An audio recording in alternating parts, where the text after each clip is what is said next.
Apologies for the delay, folks. I'm just still getting things set up here. I'm still battling some technical troubles. Just bear with me and we will get started momentarily.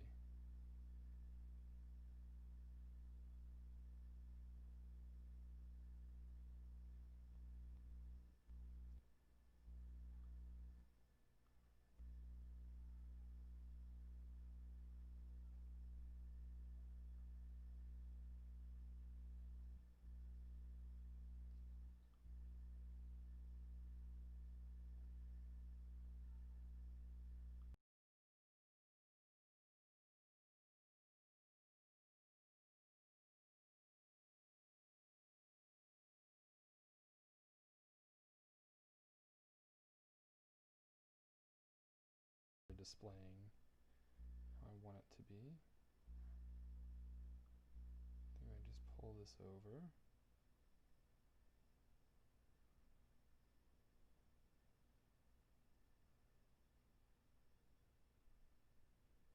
Should probably be okay, right? In basic prep, or in basic Python, so we ended off on function.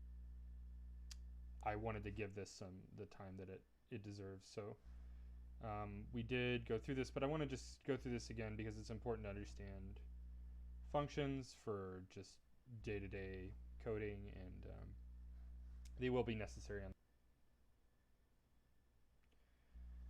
Alright, so your first function. By the end of this lesson, you'll be able to write a simple function, explain why functions are important. So functions can be thought of as ways to create repeatable procedures. For example, there is no single operator that will multiply a number by 3 and then take the modulo by 7. If this operation must be performed multiple times, it might make sense to write a specific function for that purpose. The REPL, if you need to. And yeah, experiment with the examples. Okay, cool. This is going to take in some number and it's going to multiply that number by 3 and then give us the product of that number by 3 modulo 7. So the remainder of that over 7. And then it's going to output that. So this is kind of what I wanted to re-solidify. Python calls it return, but it's you can also think about it as output, if that helps you think about it. So let's just look at that real quick. So if I need to do this operation, and this is just an arbitrary operation, I can't think of an actual use for this function in real life, but 15. Cool. So use it after I write it, and we'll define it so that it actually exists, and we'll run it. So I'll say return. Excuse me. I meant to put parentheses around that. Some number times 3, and then we'll get the remainder of that over 7. And that's going to return. So let's see what happens when we run this code.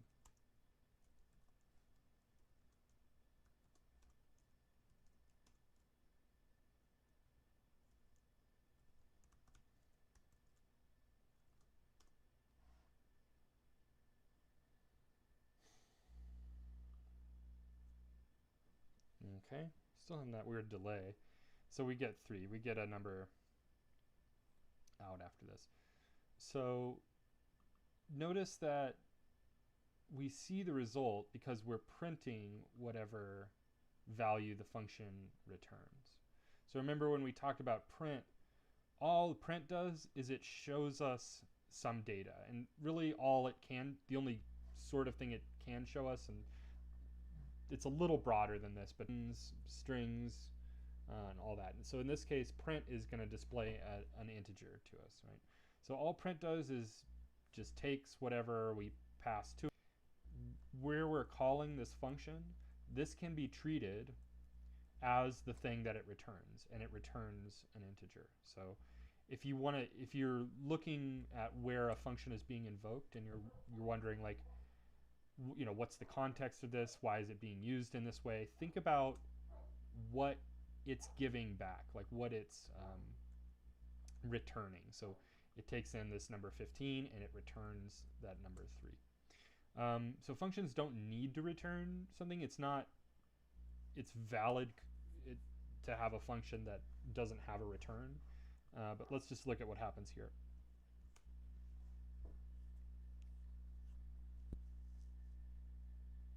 And sometimes you will write functions that don't have a return, although I would say a vast majority of functions that you write will have a return. That's just how it is.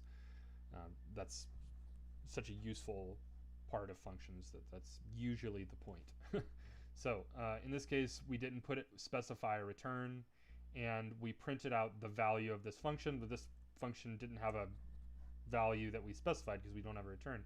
So Python is going to assume that if you didn't return anything, the value of the function, it's going to assume the value of the function is none. So it implicitly returns a value of none if you don't specify anything else. And here's another common thing, and probably some of y'all will do this, and that's fine. It's kind of a thing that some people just have to go through, and that's okay. So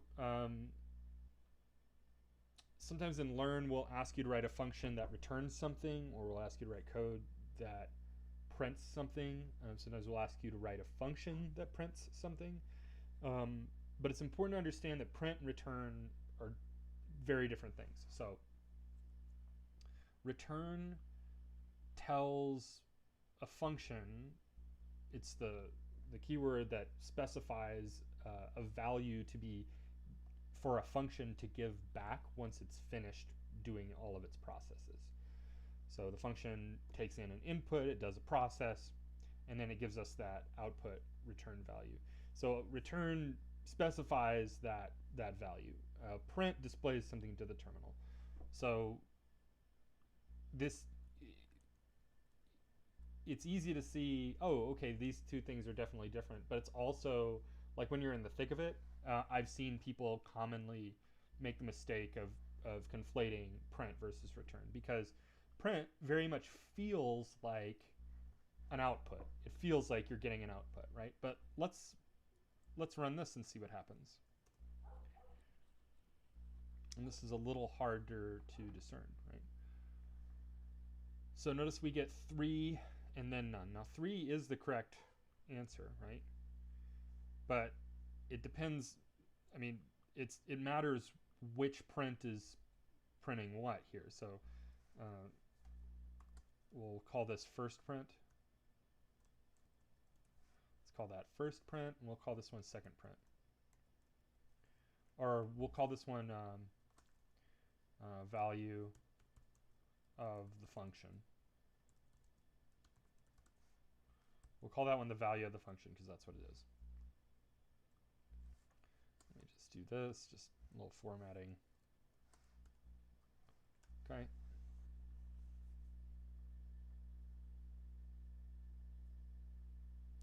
Okay, so the first print gives us 3, and that's the correct result. That's what we wanted from our function, right? In this specific case when we pass it 15.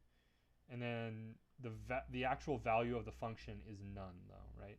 And you just have to look, especially in Learn or like in an automated like code learning thing online, like Galvanize Learn or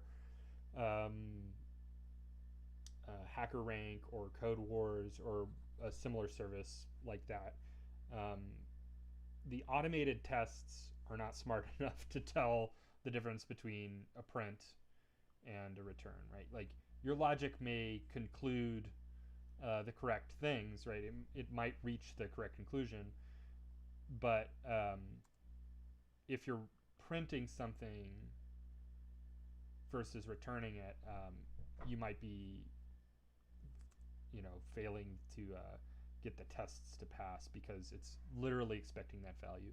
And also, even just outside of the context of like, online code learning environments, programming learning environments, in real life, if you write some code that needs to give back a value and you're just printing it off, um, you know, you're making it visible, but you're not actually making it available to the program. So,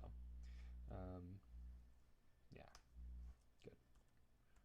We will return there. Okay. I feel like I've maybe talked about that enough. Cool.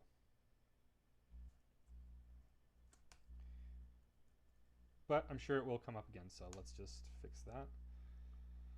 All right. Possible to, right. So this is just demonstrating that we can define this function, and then we're printing out the results, the returned results here. And that's just to say, to kind of visually test and make sure that, or just be able to see the results of these. Let's actually just copy these in. I do this kind of thing a lot when I'm coding. It gives me an idea of like how the changes that I'm making are having an effect on the end result. And you can test different scenarios, like, what if you need to do something special when you get a number below 0, or what if you need, you would need to return something, or do something different.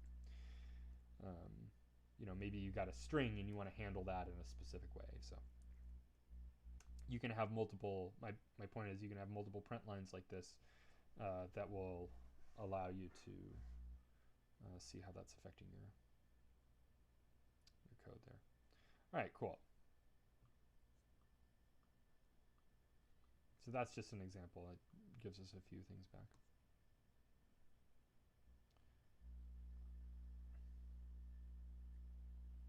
So the procedure is encapsulated by the times 3 mod 7 function, the function by that name.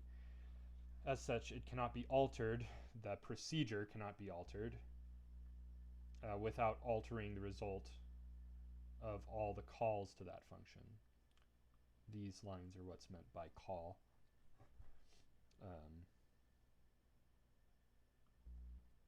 So what this is saying is that this function is just sort of a black box for this procedure. In this case, it's a very short one-line procedure.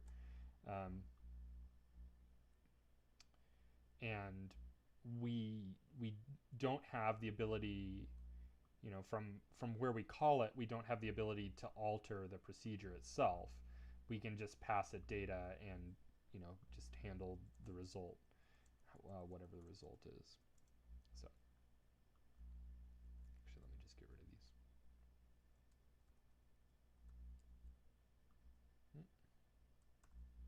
Good. Printing versus returning, I think we talked about that. Print and return are not interchangeable.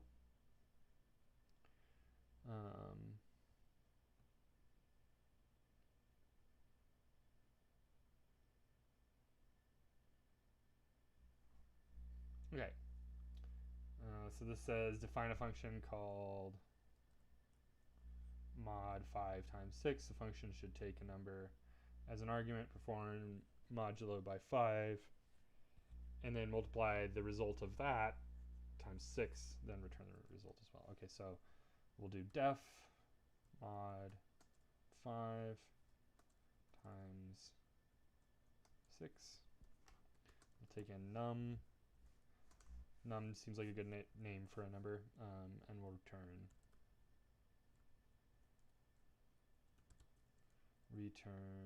num.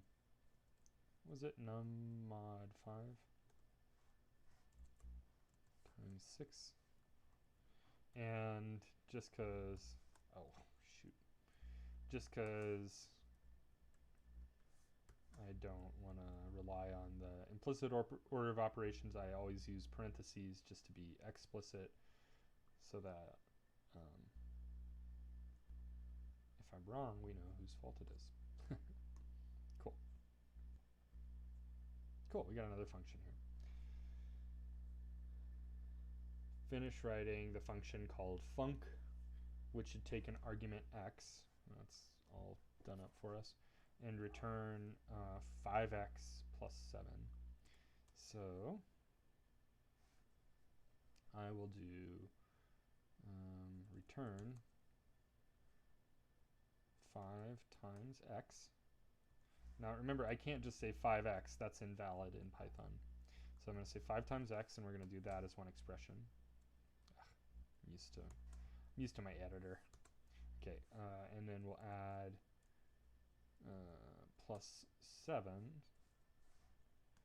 And it looks like that whole thing is going to be squared. We'll do that.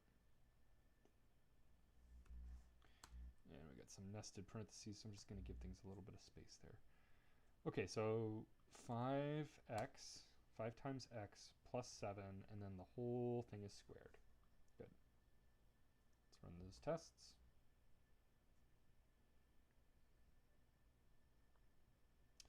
So define a function called lots, def lots of math with one parameter called x. Oops.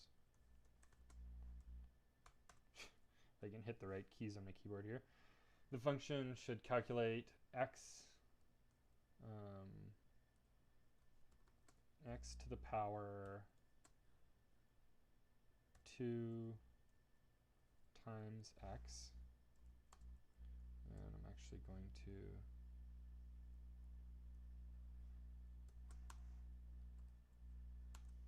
put this in parentheses. So 2 times x plus 3. Convert that result to an integer. Okay.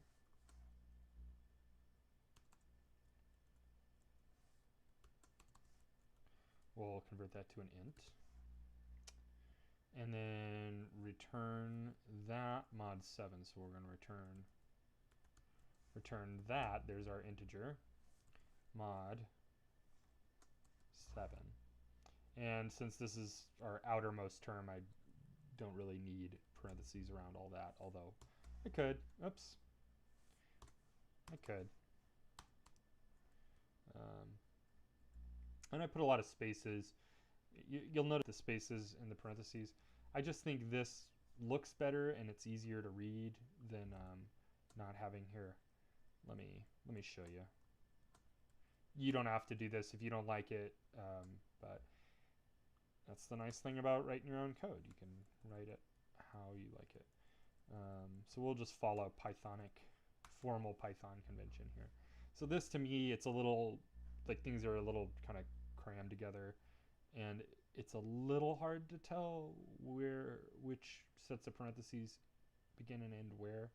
But if you'll notice, like, in the innermost term, I have no spaces, and then in the term around that, I have one space between the preceding and trailing parentheses, and then in the term around that, I just keep adding another space. So I have 2 spaces here and 2 spaces here. And the nice thing about this is, to me at least, to my dyslexic eyes, these are, it's easy to just quickly visually match that, like, this one with the larger space corresponds with this ending one with the larger space. So that's just my thing. I've had people ask me, like, do I need to put the spaces in there? And you don't, but I do because I like to.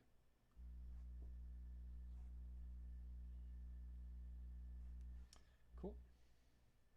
That worked. All right. On to variables.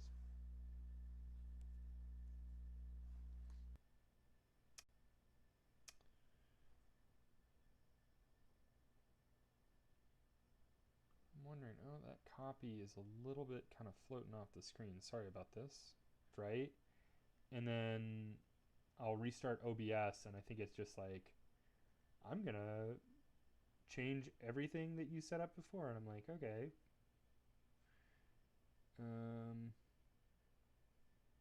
Maybe like this.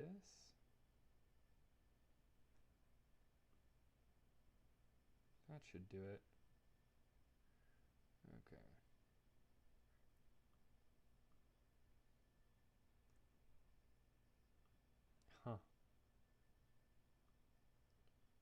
do that for now.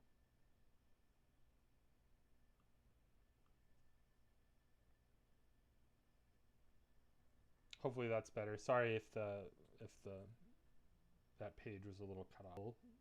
To declare variables, understand appropriate situations in which to use variables, and be able to describe how variables are stored. This is so funny to me that variables are. So I've been using a lot of variables, so hopefully that's tracking. If that's not, so let's just look at a basic variable. A variable in Python is basically just a way to give something a name. So I could say x is the variable and say x equals 5. So I have this variable called x, and I'll just print that off. X. So x itself is what we would refer to as being the variable. We use this single equals to mean assignment. So x is assigned the value of 5. So, and then the value of x could be anything. It could be hello, world,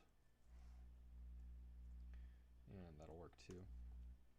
And then the name, so far as the name, Python, we can use a sort of what's called a snake case convention. So it'll be like let's call it say hi, right? So in a lot of other languages, they'll delimit different words and variables or different parts of the variable by using capitals. I believe this is called camel case, and then if the first one is also capital, that's Pascal case. I might have those backwards, but Python uses what's called underscore separation or snake casing, and that's what I prefer. So I have this variable called say hi. If I run this code, we are going to get an error because x is no longer in existence.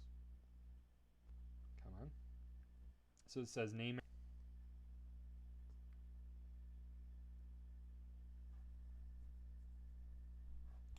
Cool. So let's go back to something like x. So variables can be reassigned. So if x equals 5 there, and then x equals 30 over here, right? Variables can also reference other variables. So let's say I have y equals 5, and then x equals 30 plus y. And that's totally valid. So the line of code that a function call that returns something, or even if it doesn't, it returns none. So any function call is implicitly an expression in Python, since all functions express something, even if that value is none. Cool. So we can also base the value of x off of itself. So we can say something like x equals x plus 25, right? So that should be, we should get 60 out of this.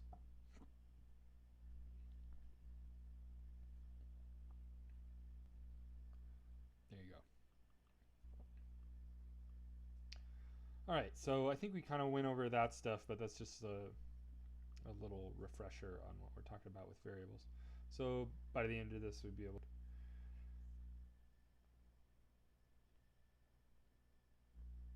so one of the most powerful constructs in programming is the ability to, as giving a name to something so that it can be data and more high-level thinking. In addition, utilizing variables helps make updating your code a very simple task. Yeah, so I would just add to this. I notice a lot of people will try to like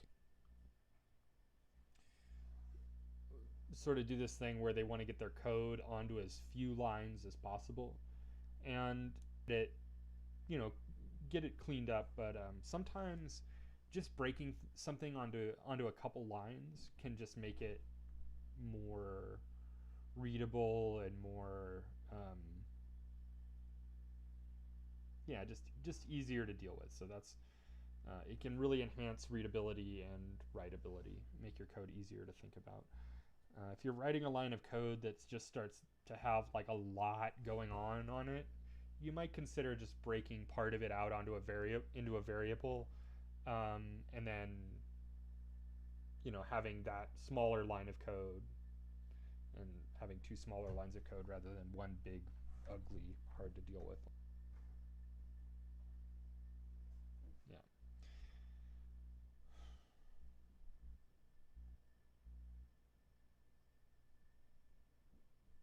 Okay. Let's move on.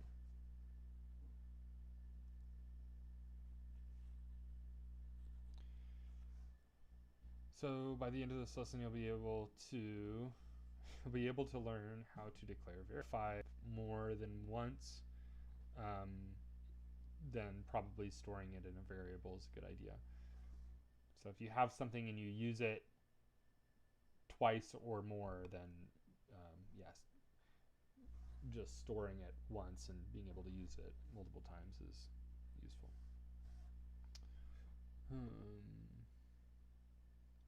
I'm thinking also like a loop situation where you we haven't talked about loops yet, so all right, that sort of counts as the same thing.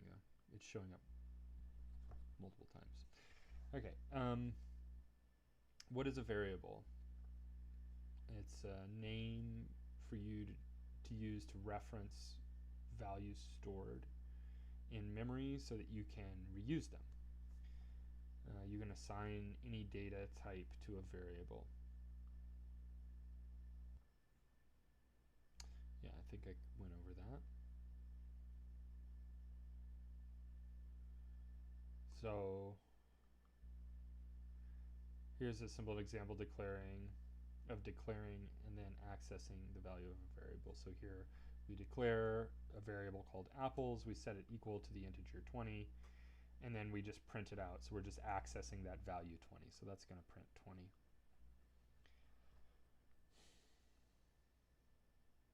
So this assigns the variable apples to the value of the integer 20. I always think about it as it assigns the value to the variable name, but I guess that is completely neither here nor there.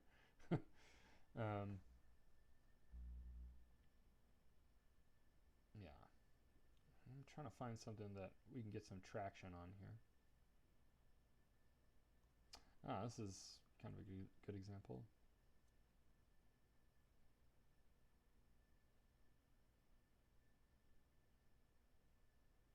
Yeah, so we have this line of code here, and there's some redundancy in that there's a coefficient that continues to crop up in this.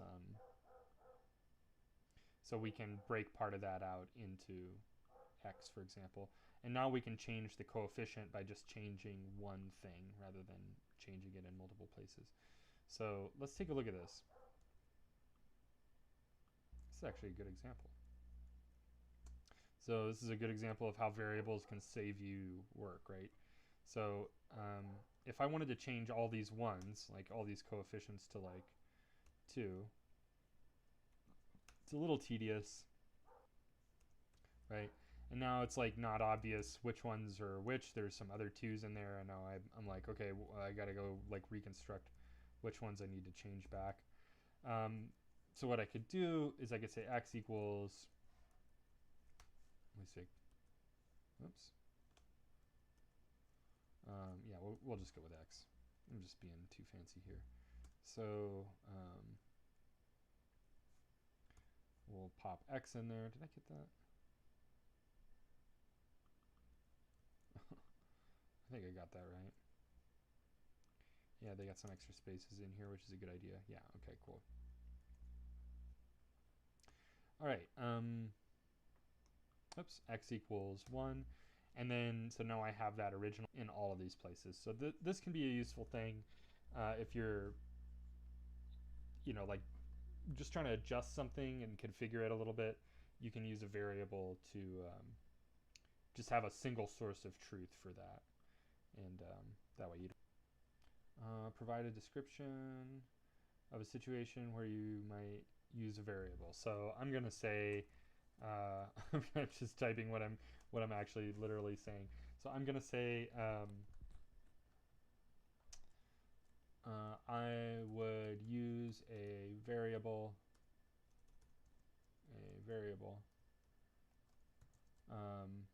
if I have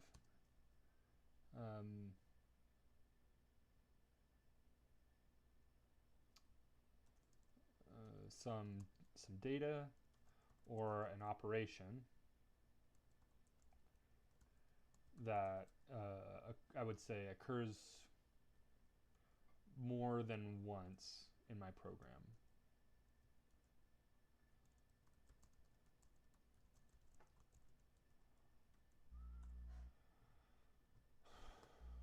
Situation. That's kind of the big one. Yay, I got it correct because it literally accepts all answers.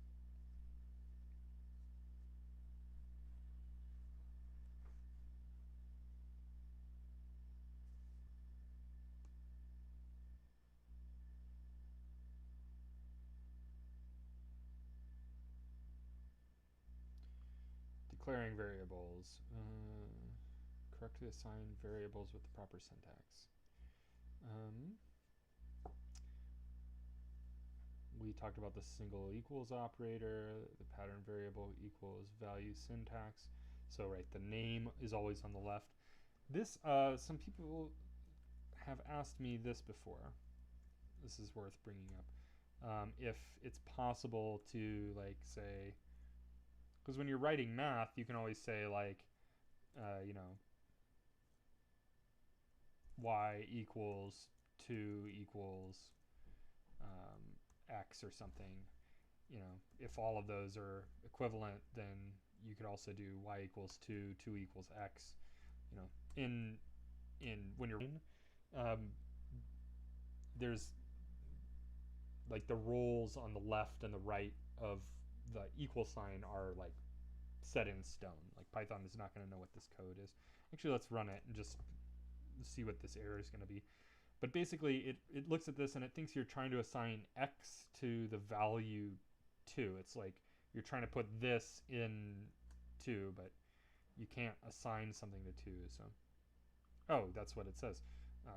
Syntax error, can't assign to a literal, right? So 2 is the literal value 2. It is, it is itself. It represents the value that it is. Wouldn't know what to do with that. I wouldn't know how to write a language that could the expression on the right. So in this case, the expression is just 2. I'm going to say nope.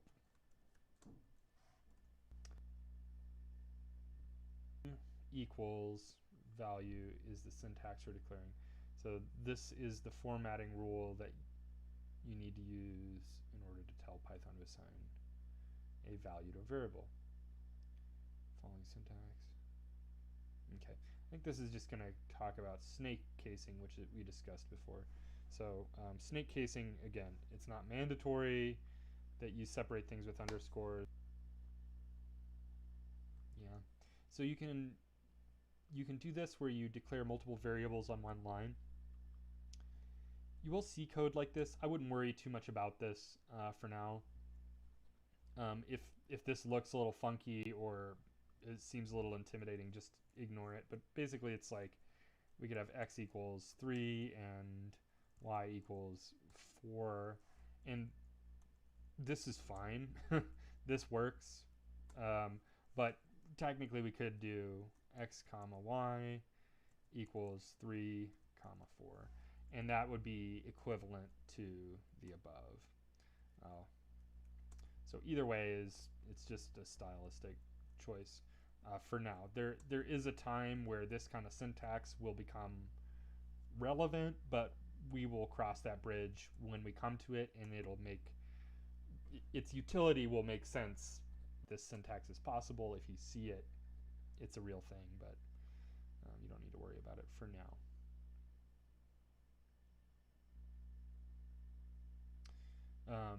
Okay, this is kind of funny that we're getting into this right here.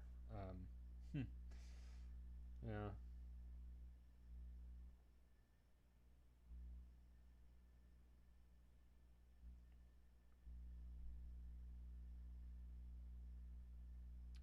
Okay. Yeah, I think we need to discuss it. Okay, whatever.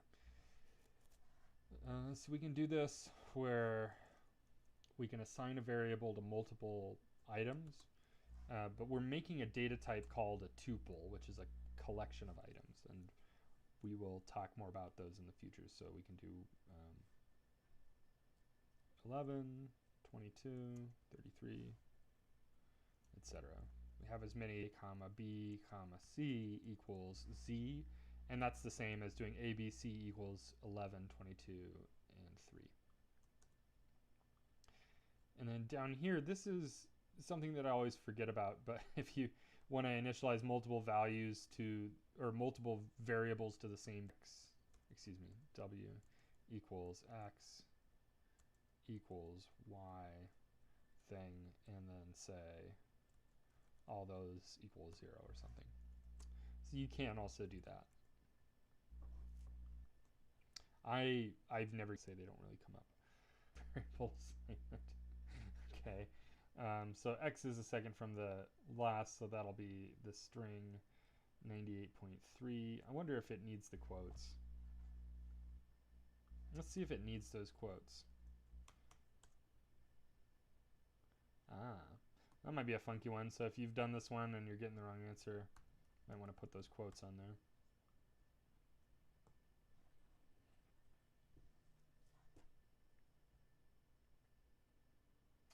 Which of the following is not valid syntax for assigning a value to a variable? But I don't see that same pattern reflected on the right-hand side. If we wanted to initialize all of these with zeros, we would use a comma. We would use an equals instead of a comma. How should ABC equals 0 be rewritten? It'll be this one or either of them.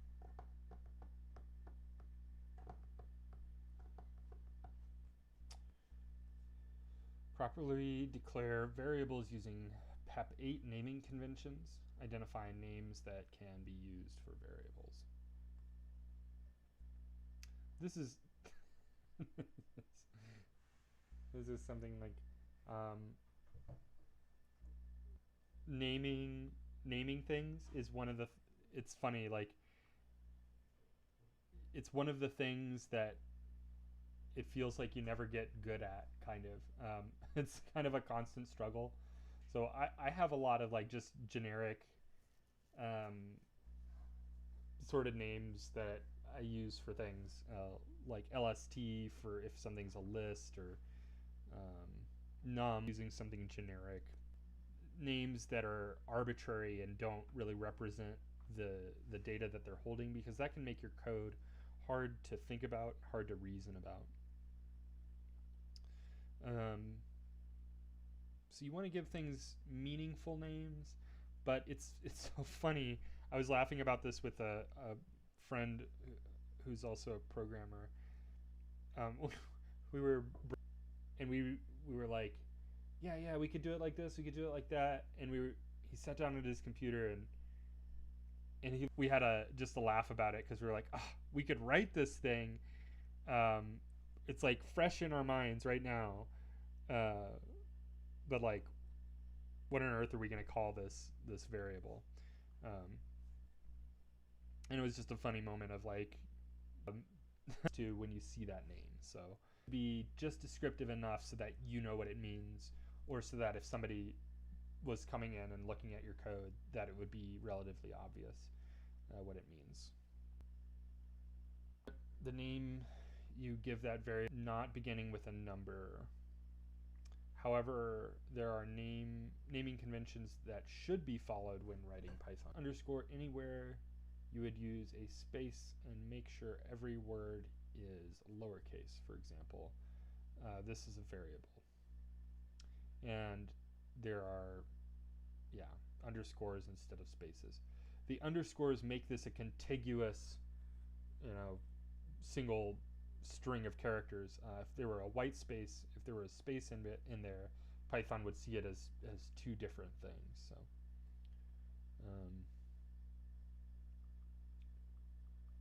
giving variables accurate names makes your code more real. Feeling really stuck with a problem.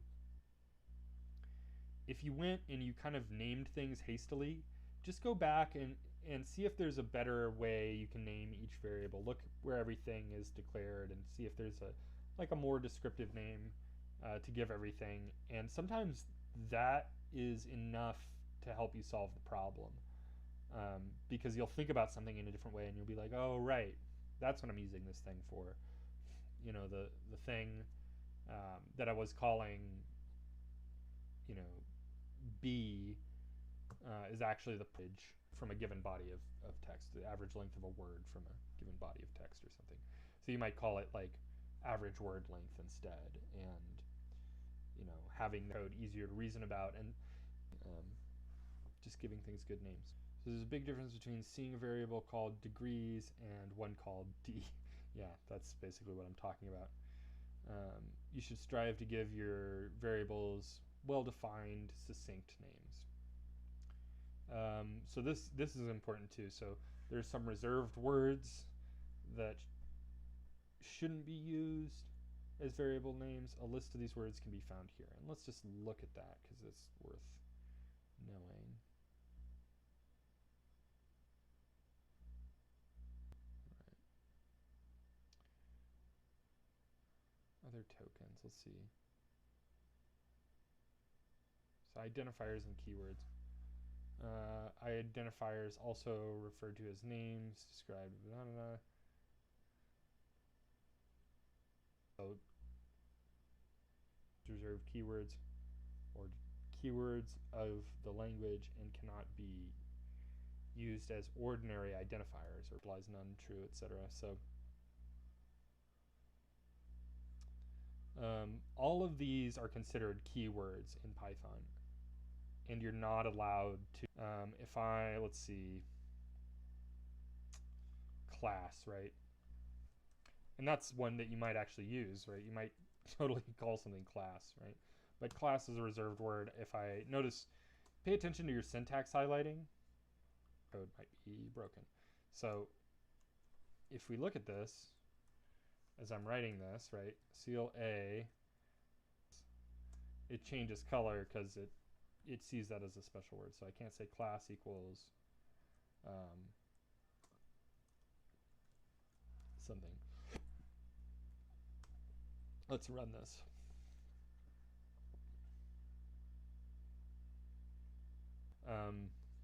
Yeah, but it just doesn't know what to make of that because it thinks I'm trying to like declare a class or something, and I can't do that. One unfortunate thing that you can do, but you have to just know that you shouldn't. Remember our good friend, our old pal print, right?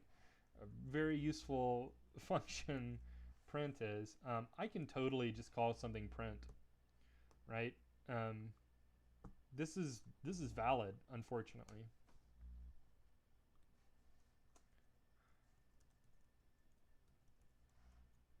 This.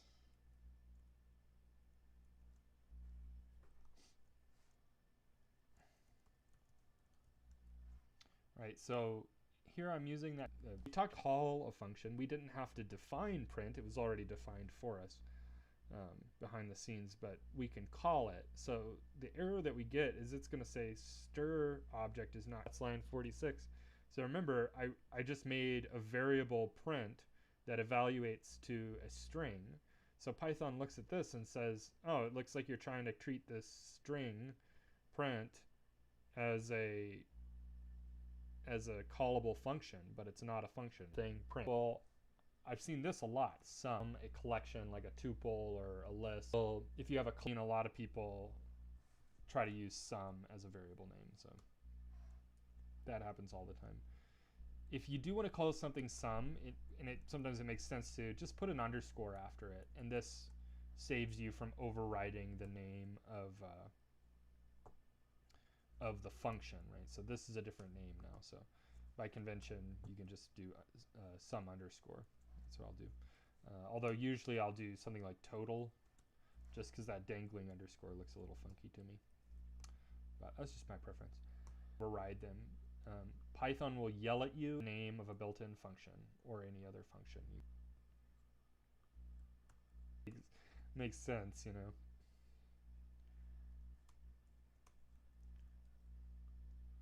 Okay.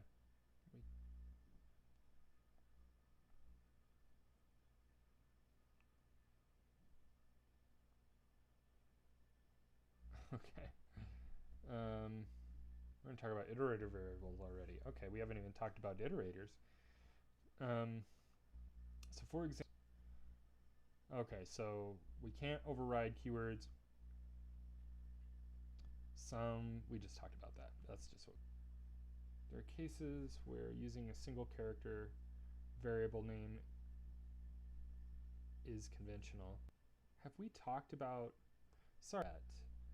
So this is kind of needs a foundation that's not been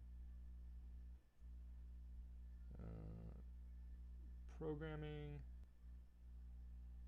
I might do incrementation, indentation. At this point, okay. So come back.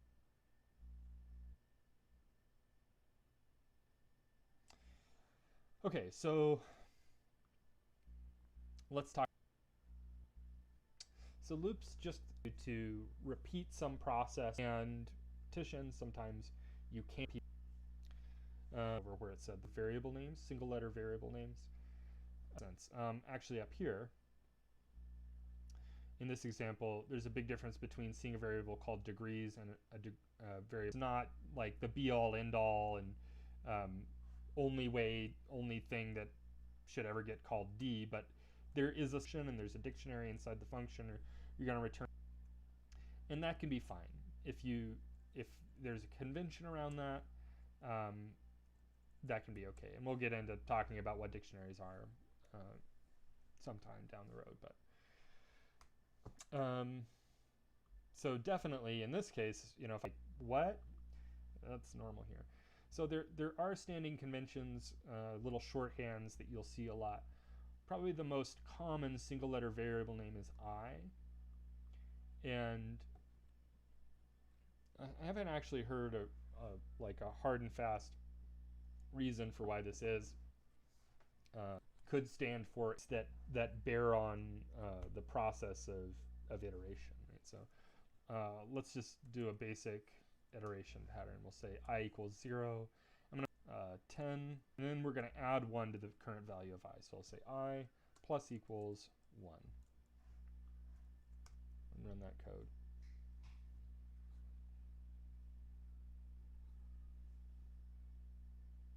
And then someday it will even execute. There we go. I gets incremented here. You know, there's another I word, increments.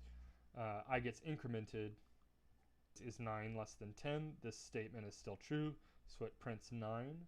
And then it gets incremented to 10, and then its loop is going to stop iterating. So in this case, we can to put here other to I. That's the same result, you know. So context of loops, just because it's it's a cross-language convention that goes back to. I think it's a convention from C, going back to the 70s at least. It might even go back.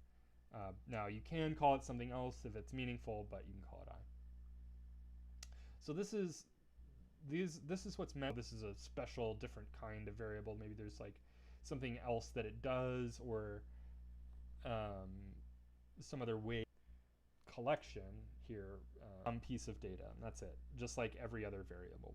Yeah. So this is saying what I was saying. This is This is a historical convention that predates human language, or I mean, it's okay in instances where a convention is being followed, aim to make your code understandable. So in this case, this might, but it actually is because, you know, there's a standing convention that says that I is just kind of what we use there.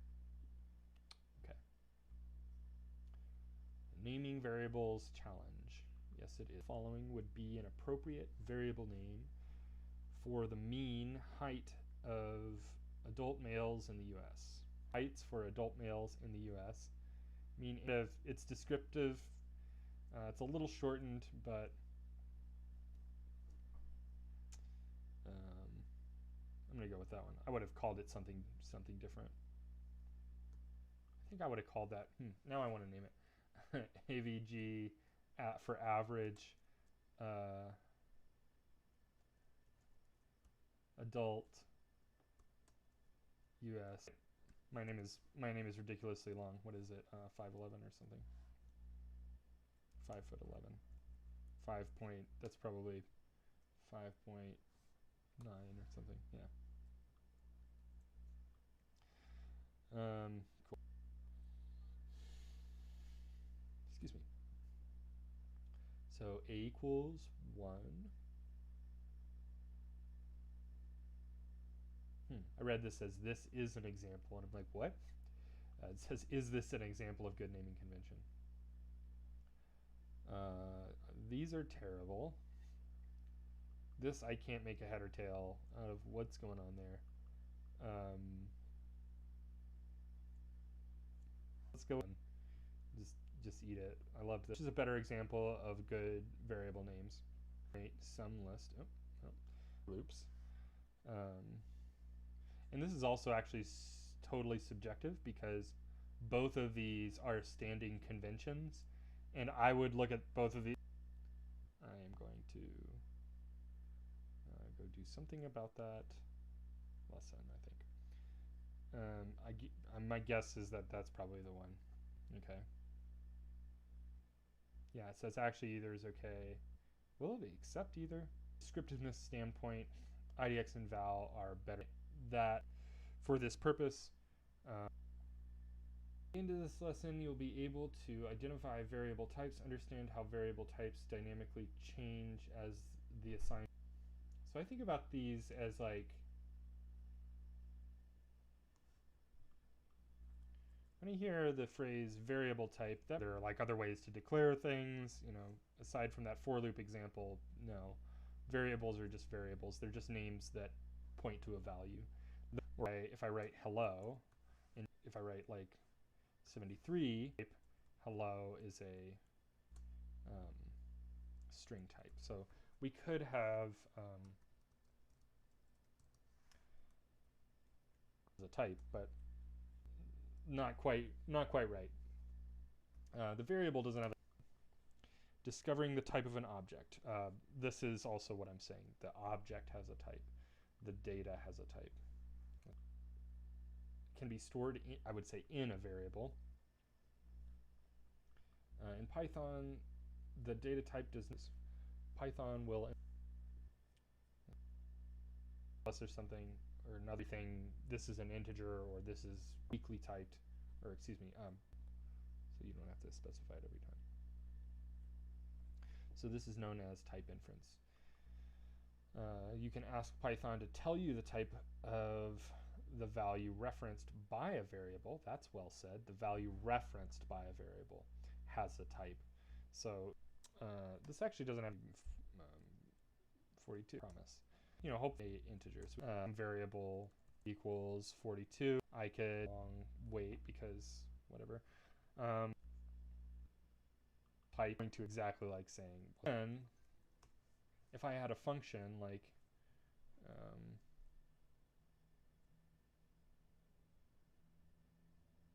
def of life, we just know this and it never changes. Okay, so self-using type, especially if you're using data type that's, you know, in the standard list of types that's in built into Python. And you can see B like 42, whatever. Oops. That's a string too, you know, something, you want to know the type of something, type will tell you. It's also useful when you're writing logic for, let's say you have a function. Oh, I know. let's just hang on with our Hitchhiker's Guide to the Galaxy. Meaning of life.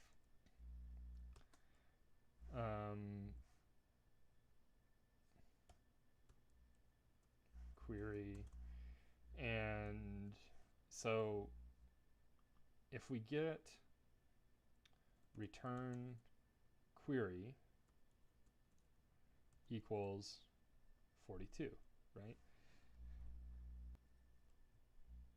Let's run this real quick. I'm going to show you how I would use type here in a second.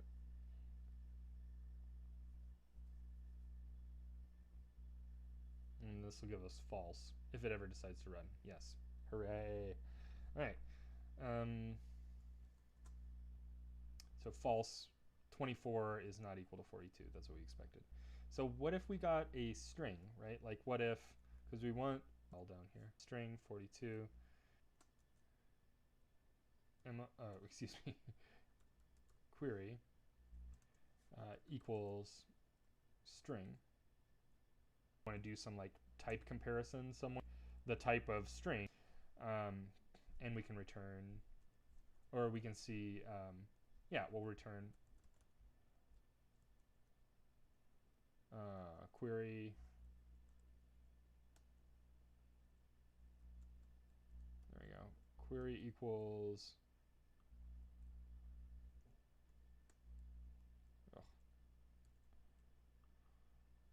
the string 42. And let's just do dot lower here. Okay. So if I did like 42, that's still 42 enough. 42 enough for us.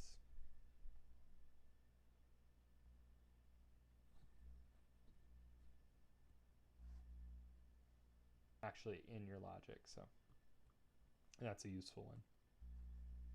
So I'm surprised that this came up in, there you have it. So Python will infer the type of the data, type to the expression type, either in type. Choice by the Python creators can lead. Please, just to be this with isInstance, just to be thorough here, isInstance. Okay, isInstance query. Somebody that never, I can't fathom why I should care. So to me, using type in this way is fine. And this is when I need to do type checking. This is what I do. I'll do something like this, or I'll actually do this. Using type instead of isInstance converted to integers. Remember when I first start string, then I know query is a whatever. If it's equal to the type of 0, and 0 is an integer, or 0.0 is a float. And I think this code is fairly self-explanatory. I think it's fairly easy to read. And it's easy to reason about, and it doesn't require a lot of, doesn't require you to do additional memorization, like isn't. So my preference is, you know, perhaps I'm just behind the times and stuck in my ways, but my preference is to use type. And I think if you're just starting with coding, or maybe you know why. Maybe if you know something that I don't. There's a lot to know. Cool. All right. isInstance. Good. So this is just x equals on int, y specific class bool, and is instance x float. This is going to be false. It's like saying type equals float. We'll do the same thing. Data types are dynamic. In Python, the type of a variable is not fixed, but changes dynamically according to the type of value assigned to it. This makes Python variable. It's a little bit of a trade-off with that. Means that if you need to like convert something that was a string and into an integer, it's trivially easy to do that, although the downside is that it's trivially easy to do that. And there may be certain times when a type may change out from under you in a way that you didn't, and you spend like an evening or two like diagnosing the problem, and then you finally figure it out. You learn to make it never happen again. Your code should be working, and more or less it should be, but there's just like a trivial type conversion that happened or didn't. Okay. So such dynamic behavior is possible because Python variables do not actually store their data like they may in other programming languages. Instead, you should think of Python variables as labels that point to data that Python stores and manages for you elsewhere. This way of thinking about variables will be important when you get more advanced in Python programming. I would say how much more advanced? Like way more advanced. Like you don't really need to worry about this too much. For now, it's good to know. You know, like if you find this material to be like at your skill level, like understanding the difference between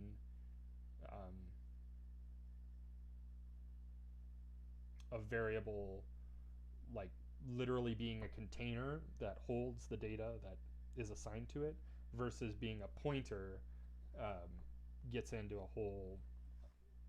So let's just pretend like I don't know what I'm doing. So what will the following code print? X equal by 2, a funny one. The student, the whole thing. So if you ever get this buggy, but like always feel it's always a good idea to run your paste that in. Okay. Not behaving like you think it should. I see that curly brackets, excuse me. This code, oh, right, that's why. Gosh, this is just me being dyslexic again.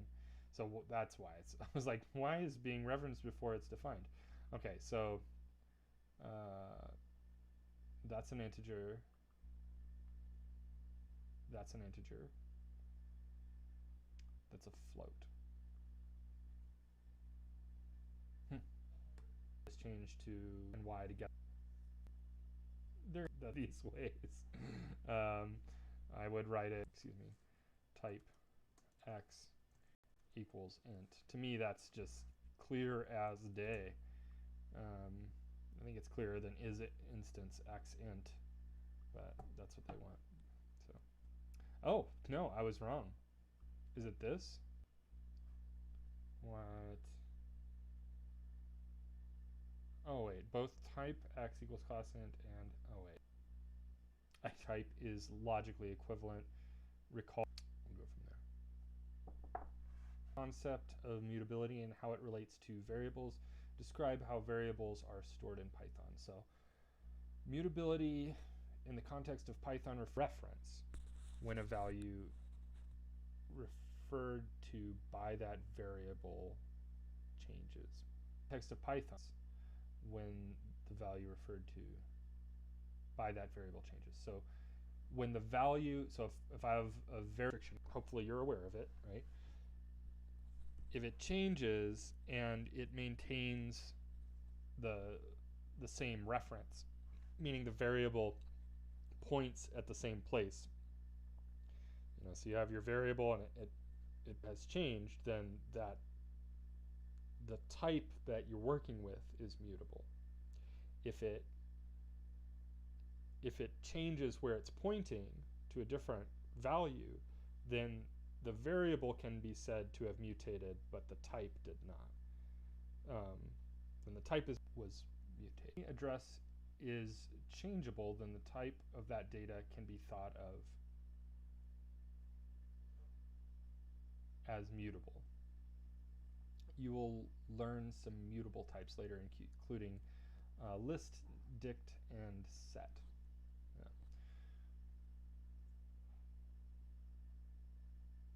See this REPL for code examples relevant to this lesson. Memory address is... Okay. In the previous lesson, you associated with a certain... This can be different for a value in Python. So ID is a good one to know.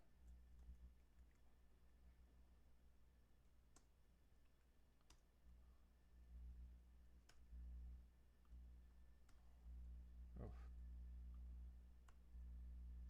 10. Let's print the ID of X. And while we're at it, okay, actually all the same. It's a little hard to see. It's a little hard to like read each character and line it up. But if you look at from the right to the left, that's the trick. If they're different, probably the left-hand side is going to be probably similar, but the right-hand side is probably where the difference is going to be most obvious. So I just look at the 3 or 4 digits on the y equal to x or anything. I didn't point y at x. I just pointed x and y at 10, and we can see that the idea of 10 is actually the idea of x and y, right? So 10 exists in memory one time. We didn't duplicate that information. 10 is in my program's memory once. Y equals 11. 10, of course not. I mean, that'd be ridiculous if it can't do that. So you can see on the top and the bottom, x is 10, 10 is 10. They have the same. The top and the bottom IDs are the same. The middle one is different. So yeah, so that's one of the benefits of having a pointer instead of having your variable be a container that literally holds the information. Is if these were containers, then x equals 10 and y equals 10 would be duplicating that data. But in this case, we have it in our program memory once.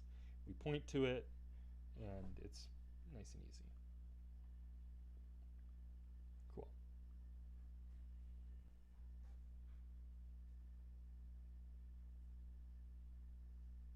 When changing the data stored in X from float to int, the address changes as well. In some instances, 2 variables can also point to the same location if they are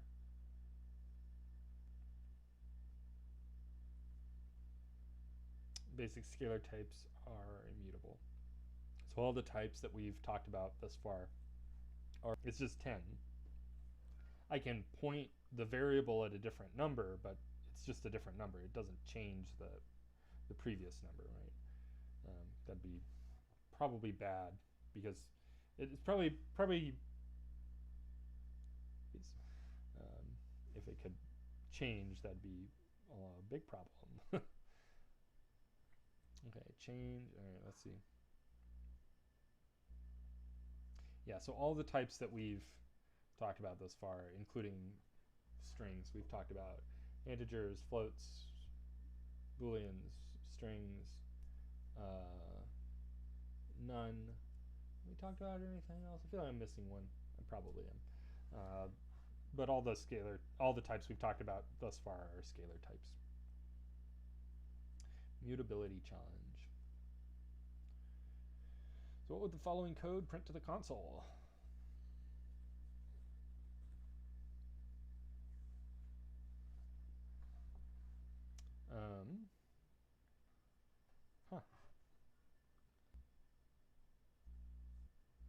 Here.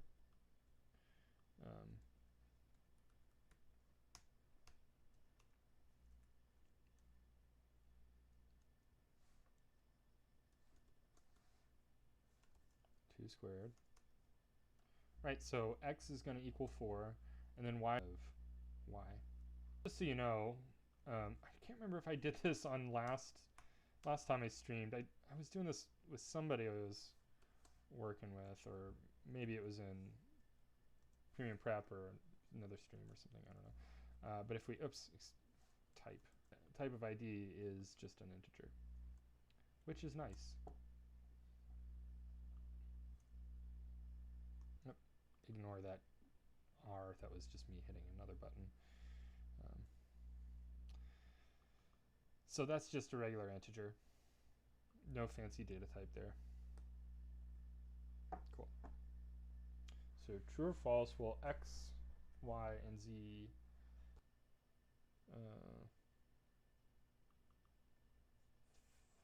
for z is, I think that's going to be a float. I'm going to say no on that one. Yeah, because z is a float. So, well, x and y both reference the integer 4. Therefore, they point to the same location in memory. Z references the floating point value 4.0, which is a different value. And therefore, it will not, and you know, that's true, but these two are integers and this one's a float. So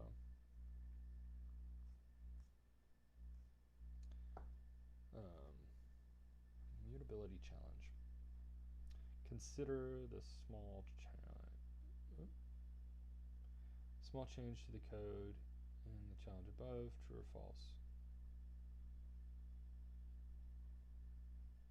What is this small change? YZ? I see. So that's going to be the int of 16 to the 0.5. This. So let's print z.